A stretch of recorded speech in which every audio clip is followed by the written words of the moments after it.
আমি পূর্বের ভিডিওতে ইমেজ ফাইল কিভাবে আউটপুট করতে হয় সেটা একটা ইমেজ অথবা ইমেজ সিকোয়েন্স সেটা দেখিয়েছি। এবার সবার শেষে দেখাবো কিভাবে ভিডিও ফাইল আউটপুট করতে হয়। 3D স্টুডিও ম্যাক্সে মূলত বিভিন্ন অ্যানিমেশন তৈরি করে সেটাকে ভিডিও ফাইলে আউটপুট করতে হয়।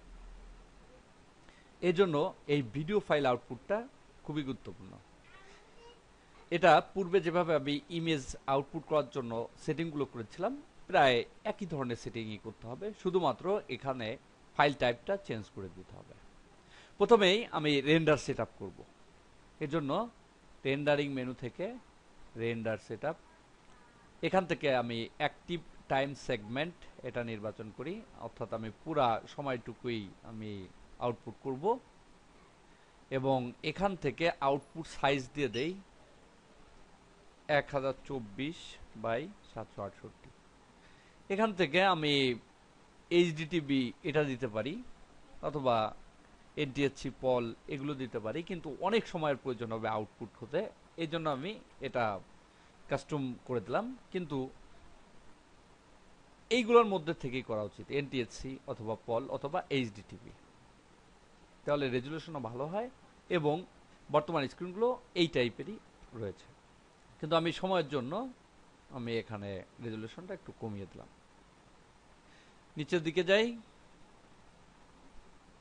রেন্ডার আউটপুট লোকেশনটা আমি সেট করি, এজন্য ফাইলসে ক্লিক করি, উপরে যাই, এখানে আমি রেন্ডার আউটপুট এর মধ্যে ভিডিওটি তৈরি করব।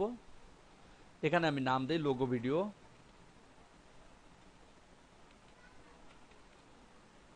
এবং ফরম্যাটটা এখান থেকে আমি এভিআই ফরম্যাট দিব। আমি পূর্বে বলেছিলাম এখানে এভিআই ফরম্যাটটা এবং মুভ এই ফরম্যাটটাই এখানে রয়েছে ভিডিও ফাইলের জন্য।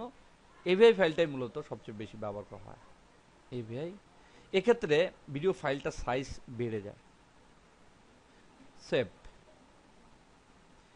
এখানে কম্প্রেসারের নাম বলা হয়েছে, এখানে দেখতে পাচ্ছি এমজেপ্যাগ কম্প্রেসার, এখানে আরো কয়েকটা কম্প্রেসার রয়েছে, এটাই থাক।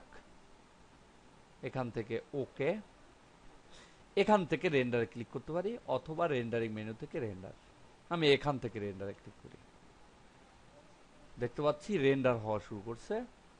যেভাবে ইমেজগুলো রেন্ডার হয়েছিল এখানেও ঠিক একইভাবে রেন্ডার হচ্ছে দেখতে পাচ্ছি, তবে সেটা ছিল ইমেজ সিকোয়েন্স এবং এটা হচ্ছে ভিডিও ফাইল। এখানে দেখতে পাচ্ছি টোটাল ফ্রেম হচ্ছে 181 এবং 1 নম্বর ফ্রেম এ কাজ হচ্ছে।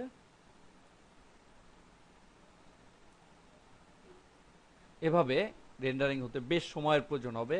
এক্ষেত্রে হাই কম্পিউটারের প্রয়োজন পড়ে, বিশেষ করে র্যাম প্রসেসর এগুলো খুব বেশি থাকার প্রয়োজন পড়ে, তাহলে রেন্ডারিংটা খুব সময় কমে আসে। দেখতে পাচ্ছি রেন্ডারিংটি প্রায় শেষ পর্যায়ে। এখানে 180 ফ্রেম পর্যন্ত চলে আসছি, টোটাল 181 ফ্রেম। কিছুক্ষণের মধ্যেই রেন্ডারিংটা শেষ হয়ে যাবে। রেন্ডারিং করতে বেশ কিছুটা সময়ের প্রয়োজন আমি পূর্বে বলেছি, এবং এটা কম্পিউটারের পারফরমেন্স উপরে অনেকটা নির্ভর করবে সময়টা কত সময়ের প্রয়োজন হবে। দেখতে পাচ্ছি রেন্ডারিংটা শেষ হয়ে গিয়েছে, এখানে রেন্ডারিংটা শেষ হয়ে গেল। এবার আমি এখান থেকে আউটপুট ফোল্ডারে যাই যেখানে আমি ভিডিও ফাইলটা রেখেছি। দেখতে পাচ্ছি প্র্যাকটিস ফাইলস ফোল্ডার মধ্যে রেন্ডার আউটপুট নামে যে ফোল্ডারটা রয়েছে এখানে আমি মূলত রেন্ডারিংটা রেখেছি এবং এটাই হচ্ছে আমার ভিডিও ফাইল। এর উপর রাইট ক্লিক করি, প্রপার্টিজ, দেখতে পাচ্ছি এটা একটা এভিআই ফাইল, কারণ আমি এভিআই ফাইলে এটাকে রেন্ডারিং করেছি। এখন এই ফাইলটাকে আমি প্লে করি, এর উপর ডাবল ক্লিক করি, দেখতে পাচ্ছি প্লে হচ্ছে, অর্থাৎ এটা একটা ভিডিও ফাইল তৈরি হয়ে গিয়েছে। এভাবেই একটা প্রজেক্ট শেষে অ্যানিমেশন যদি প্রজেক্টে থাকে তাহলে এভাবে একটা ভিডিও ফাইল তৈরি করতে হয়।